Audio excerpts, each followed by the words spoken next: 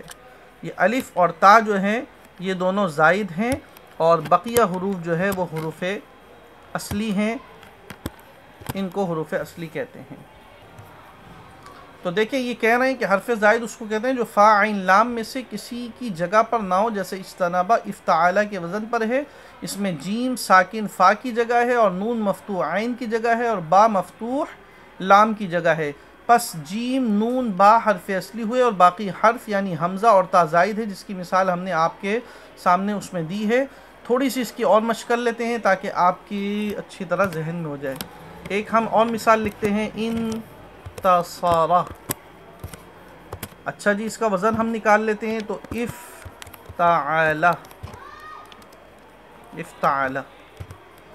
اب ہم یہاں دیکھتے ہیں کہ اس کے حرف اصلی کون سے ہیں۔ فا کے مقابلے میں آ رہا ہے نون، اور عین کے مقابلے میں آ رہا ہے صاد، اور لام کے مقابلے میں آ رہا ہے را۔